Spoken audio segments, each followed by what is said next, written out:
Assalamualaikum dan salam sejahtera. Nama saya Muhammad Ryan Daniel bin Muhammad Razi, memegang kad ID bernombor D20182085365. Saya mengambil jurusan ISM Sarjana Muda Reka Bentuk Permainan Digital dari Fakulti Seni Komputeran dan Industri Kreatif. Dan saya dari kelas H&F 301 Falsafah Ilmu dari kumpulan D. Video pada hari ini saya akan menyampaikan atau membentangkan pentaksiran akhir saya untuk subjek ini dengan menyampaikan tajuk yang saya pilih, iaitu perbandingan teori kebenaran struktural, paradigmatik dan performatif. Mari kita lihat selanjutnya. Baiklah, sebelum kita memasuki tajuk utama kita dalam perbandingan teori kebenaran, mari kita lihat apakah maksud teori kebenaran itu sendiri. Okey, maksud teori kebenaran adalah ilmu pengetahuan berkait rapat dengan pencarian kebenaran. Bukan semua pengetahuan manusia boleh dikategorikan sebagai ilmu pengetahuan. Hanya pengetahuan tertentu yang diperolehi daripada kegiatan ilmiah dengan metode yang sistematik, analisis dan pengujian data yang dapat disebut sebagai ilmu pengetahuan.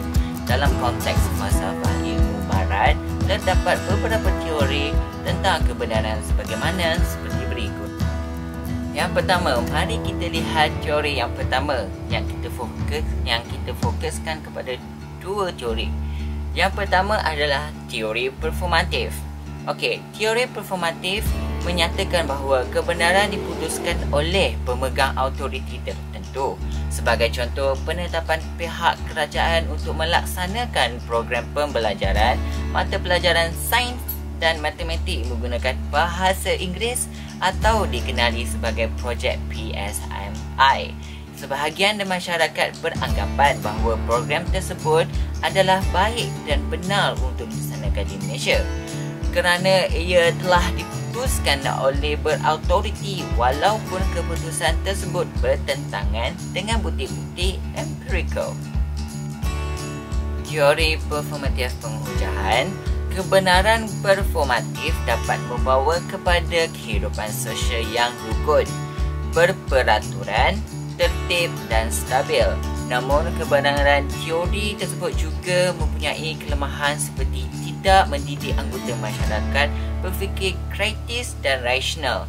Masyarakat menjadi kurang inisiatif dan inovatif kerana terbiasa mengikut kebenaran daripada pemegang autoriti.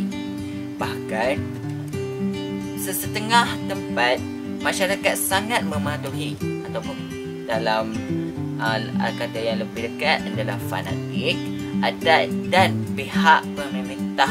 Seolah-olah semua pernyataan yang dikeluarkan adalah kebenaran mutlak. Mereka tidak berani melanggar keputusan pemimpin dan tidak dibiasakan menggunakan pemikiran yang kritis untuk mencari kebenaran. Seterusnya, fokus kita yang kedua iaitu teori struktural paradigmatik. Teori struktural paradigmatik menyatakan bahawa kebenaran itu berdasarkan kepada paradigma atau perspektif tertentu dan didokong oleh sekelompok komuniti ilmuwan. Banyak sejarawan dan falsafah sains masa kini menekankan bahawa serangkaian fenomena atau realiti yang dipilih untuk dipelajari oleh kelompok ilmiah tertentu ditentukan oleh pandangan tertentu tentang realiti yang telah diterima secara a priori oleh kelompok tersebut.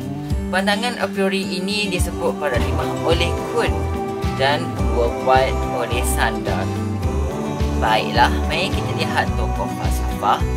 Salah satunya ialah Thomas S. Kuhn, iaitu ahli falsafah sains Amerika. Mari kita lihat biodatanya. Thomas Samuel Kuhn lahir pada 18 Julai 1922 di Cincinnati, Ohio, Amerika. Kuhn memulai awal karirnya sebagai seorang ahli fizik. mengembangkan dalam ilmu sejarah, ilmu dan falsafah ilmu. Kuhn menyelesaikan kelas doktornya dan mendapat gelaran PhD dalam ilmu pasti alam di Harvard dan University of California di Berkeley. Paradigma adalah konsep central code yang memiliki maksud sebagai kerangka referensi yang mendasari sejumlah teori maupun praktik ilmiah dalam periode tertentu. Paradigma juga dapat disebut sebagai apa yang kita dapatkan dari pengujian perilaku anggota-anggota masyarakat ilmiah yang telah ditentukan sebelumnya dan dipakai sebagai keseluruhan konstelasi keyakinan, nilai, teknik dan lain-lain yang telah dilakukan oleh anggota-anggota masyarakat yang telah diakui. Kesinambungan teori struktural paradigmatik penghujaan. Paradigma merupakan nilai bersama yang menjadi penentu penting dari perilaku kelompok meskipun tidak semua anggota kelompok menerapkannya dengan cara yang sama. Paradigma juga menunjukkan keanekaragaman individual dalam penerapan nilai-nilai bersama yang memenuhi fungsi-fungsi esensi pengetahuan. Paradigma berfungsi sebagai keputusan yang diterima oleh hukum tak tertulis. Pengujian sesuatu paradigma terjadi setelah adanya kegagalan yang berlarutan dan memecahkan masalah yang menimbulkan krisis. Pengujian ini adalah sebahagian daripada pertandingan di antara dua paradigma yang bersaing dalam merebut pengiktirafan masyarakat sains. Falsifikasi terhadap suatu paradigma akan menyebabkan suatu teori yang telah mapan ditolak kerana hasilnya negatif. Teori baharu yang memenangi pertandingan akan mengalami proses verifikasi. Proses verifikasi falsifikasi memiliki kebaikan yang sangat dekat dengan kebenaran dan memungkinkan adanya penjelasan tentang kesesuaian atau ketidaksesuaian antara fakta dan teori. Perubahan dari paradigma lama ke paradigma baru adalah pengalaman yang tidak dapat dipaksakan. Baiklah, seterusnya berbalik kepada tajuk utama kita, iaitu perbandingan teori kebenaran struktural, paradigmatik dan performatif. Marilah kita lihat apakah perbandingan antara kedua teori ini. Baiklah, perbezaan yang pertama melalui teori struktural. Kebenaran berdasarkan paradigma atau perspektif tertentu dan disokong oleh para ilmuwan. Manakala untuk teori performatif, kebenaran diputuskan oleh pemegang autoriti tertentu. Untuk perbezaan yang kedua adalah mempercayai rangkaian fenomena atau realiti berdasarkan kelompok tertentu dan diterima a priori. Seterusnya, manakala untuk teori performatif pula melaksanakan keputusan pihak berautoriti seperti pihak pemerintah, pemimpin agama dan pemimpin masyarakat. Dan perbezaan yang ketiga dan terakhir adalah paradigma menunjukkan keanekaragaman dalam penerapan nilai-nilai bersama yang memenuhi fungsi-fungsi esensi ilmu pengetahuan.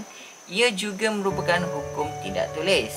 Manakala untuk teori performatif, masyarakat menjadi kurang inisiatif dan inovatif kerana terbiasa mengikut kebenaran dari pemegang autoriti. Dan itu sahaja perbandingan yang saya dapat daripada dua teori kebenaran yang kita bincangkan sebelum ini. Baiklah, untuk refleksi peribadi, berdasarkan dua teori yang kita bincangkan sebelum ini, dapat saya fahami dan juga apa yang saya dapat simpulkan daripada kedua teori ini bahawa kehidupan realiti atau fenomena tidak dapat kita fahami dengan satu kebenaran sahaja kerana kita perlu mengetahui teori-teori yang lain untuk diaplikasikan dalam kehidupan.